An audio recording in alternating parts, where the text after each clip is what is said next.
वक्त स्वास्थ्य मंत्रालय और गृह मंत्रालय की जो संयुक्त प्रेस कॉन्फ्रेंस होती है जिसके तहत ट्रेन्स के शेड्यूल, टिकट्स की बुकिंग एवं लोगों की आवाजाही से संबंधित प्रक्रिया इत्यादि के बारे में रेलवेज व्यापक प्रचार करेगी।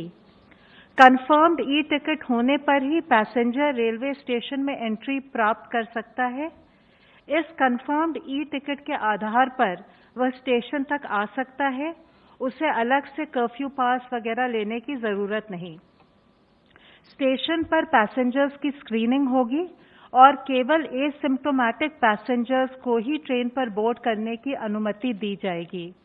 पैसेंजर्स को हर समय फेस मास्क या फेस कवर पहनना होगा। उन्हें सोशल डिस्टेंसिंग का अनुपालन करना होगा। गंतव्य पर पहुंचने पर यात्री को राज्य सरकार द्वारा पारित किए गए हेल्थ प्रोटोकॉल्स का अनुपालन करना होगा। कैबिनेट सेक्रेटरी ने कल की वीडियो कॉन्फ्रेंस में राज्यों में डॉक्टरों, नर्सेज और पैरामेडिकल स्टाफ की आवाजाही को सुविधाजनक बनाने पर भी चर्चा की। तदोपरांत गृह मंत्रालय ने भी सभी राज्यों को पत्र लिखा है। राज्यों से अनुरोध किया गया है कि वे doctors, nurses, paramedical staff, sanitation personnel तथा एम्बुलेंस की बेरोक टोक आवाजाही सुनिश्चित करें और उन्हें सुरक्षा प्रदान करें। निजी क्लिनिक, नर्सिंग होम और लैब्स को सुचारू रूप से खोलने के लिए सभी ठोस कदम उठाएं। हमारी सभी से यह अपील है कि वे धैर्य बनाए रखें। हमारा अनुरोध है कि इन सभी प्रयासों में अपना सहयोग दें और लोगों को इन सुविधाओं के बारे में जानकारी प्रदान करें, फैलाएं, उनको जागरूक करें। धन्यवाद। धन्यवाद। Health ministry representative please. आज की ब्रीफिंग मैं एक छोटी सी अपील से शुरू करना चाहूंगा।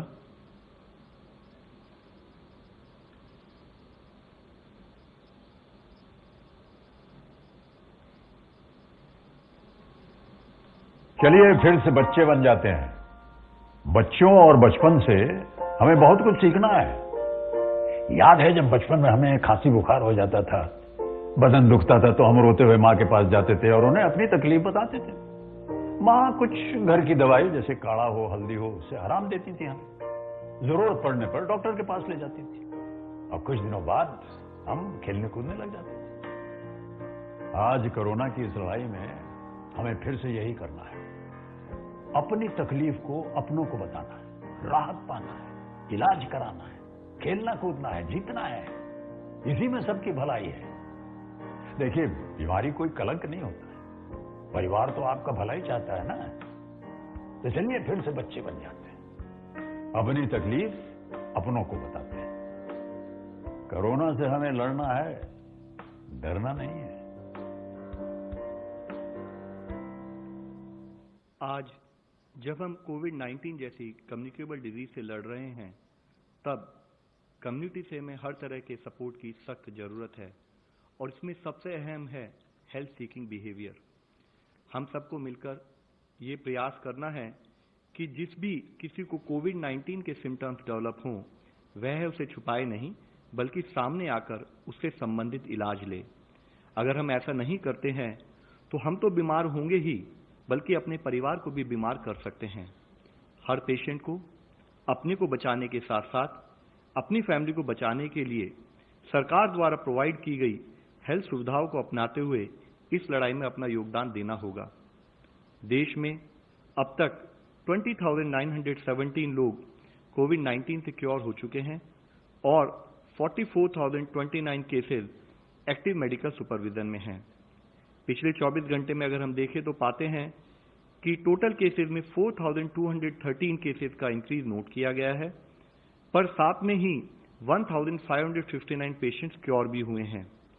इस तरीके से हम देखें तो पाते हैं कि हमारा टोटल रिकवरी रेट अब 31.15% हो चुका है। कुल कंफर्म केसेस की संख्या इस समय 67,152 है। स्वास्थ्य मंत्रालय ने 8 मई को कंफर्म कोविड-19 पेशेंट्स के लिए एक रिवाइज्ड डिस्चार्ज पॉलिसी भी जारी की है। यह मिनिस्ट्री द्वारा ऑलरेडी इशूड गाइडलाइंस जो कि हमारे 3 टियर कोविड फैसिलिटीज और categorisation of patients based on clinical severity उसके साथ अलाइंड है। पहले जो क्राइटेरिया था कि या तो चेस्ट रेडियोग्राफ क्लियर होना चाहिए या 2 कॉन्जिक्यूटिव RT-PCR टेस्ट नेगेटिव होने चाहिए, उसके भिन्न होते हुए नई डिस्चार्ज पॉलिसी के अनुसार जो केसेस जो कि माइल्ड हैं, वेरी माइल्ड हैं या प्री सिम्टोमेटिक केसेस हैं और कोविड केयर फैसिलिटी में एडमिट हैं, अगर सिम्टम की शुरुआत के 10 दिनों में उनको 3 दिन तक फीवर ना हो तो उन्हें डिस्चार्ज किया जा सकता है।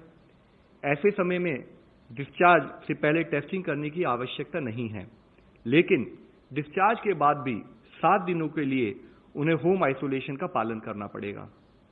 इसके साथ ही जो केसेस मॉडरेट हैं और डेडिकेटेड कोविड हेल्थ सेंटर में एडमिटेड हैं, उनमें से जो पेशेंट 3 दिनों में रिजॉल्व हो जाते हैं जिनके सिम्टम, और जो बिना ऑक्सीजन सपोर्ट के रहते हैं, यानी कि जिनका ऑक्सीजन सैचुरेशन अबव 95% है, ऐसे पेशेंट्स को सिम्टम्स के 10 दिनों के बाद डिस्चार्ज किया जाएगा यदि वह पेशेंट उनको कोई फीवर ना हो विदाउट एंटीपायरेटिक, उनको कोई ब्रेथलेसनेस के सिम्टम ना हो और उनको ऑक्सीजन की रिक्वायर्ड ना हो। लेकिन इसके साथ ही वह मॉडरेट पेशेंट जिनको फीवर 3 दिन में रिजॉल्व नहीं होता और वह ऑक्सीजन थेरेपी पर कंटिन्यू करते हैं, इन केसेस में पेशेंट को तभी डिस्चार्ज किया जाएगा जब उनके क्लिनिकल सिम्टम रिजॉल्व हो जाएं और लगातार 3 दिनों तक ऑक्सीजन सैचुरेशन मेंटेन करने की एबिलिटी हो। यह ध्यान देना चाहिए कि मॉडरेट संबंधित इन केसों में भी डिस्चार्ज से पहले टेस्टिंग की जरूरत नहीं होगी, लेकिन पेशेंट को डिस्चार्ज होने के बाद 7 दिन तक होम आइसोलेशन का पालन करना होगा। इसके साथ ही सीवियर केसेस और साथ में केसेस जो कि इम्यूनो कॉम्प्रोमाइज हैं, जैसे कि HIV patients, transplant recipients, malignancy etcetera, ऐसे पेशेंट्स को तभी डिस्चार्ज किया जाएगा जब या तो वह क्लिनिकली रिकवर हो जाएं या उनके पेशेंट्स को RT-PCR के द्वारा नेगेटिव घोषित किया जाए। यह डिस्चार्ज पॉलिसी इसलिए चेंज की गई है कि अगर हम देखें भी कई देशों ने एविडेंस के बेसिस पर अपनी डिस्चार्ज पॉलिसी में टेस्ट बेस्ड स्ट्रैटेजी के बदले सिम्टम बेस्ड स्ट्रैटेजी और टाइम बेस्ड स्ट्रैटेजी का बदलाव किया है। उसके तहत ही इसमें हम चेंज लाए हैं। साथ ही ICMR के लैब सर्वेलेंस डेटा के रिव्यू के अनुसार भी RT-PCR पॉजिटिव केसेस पेशेंट्स 10 दिन बाद नेगेटिव टर्न हो जाते हैं। रिसेंट स्टडी से यह भी पता चला है कि viral load peak in the pre symptomatic period, यानी कि सिम्टम से 2 दिन पहले और अगले 7 दिनों में नीचे चला जाता है। यह discharge policy RT-PCR diagnosed patients के लिए है। यह जानना जरूरी है कि यह डिस्चार्ज पॉलिसी होम और फैसिलिटी क्वारंटाइन पेशेंट्स के लिए नहीं है, क्योंकि क्वारंटाइन एसिम्टोमेटिक और हेल्दी पर्सन्स के लिए है जो वायरस से एक्सपोज्ड हैं लेकिन उन्हें कोई सिम्टम नहीं दिखता है। हाउएवर, क्वारंटाइन फैसिलिटी पर उनका स्टे 5 मई को जारी मिनिस्ट्री ऑफ होम अफेयर्स की गाइडलाइंस के तहत लास्ट एक्सपोजर से 14 दिन तक रहेगा और डिस्चार्ज पॉलिसी से संबंधित एक फ्रीक्वेंटली आस्क्ड क्वेश्चन भी गवर्नमेंट ऑफ इंडिया के वेबसाइट पर उपलब्ध किए गए हैं।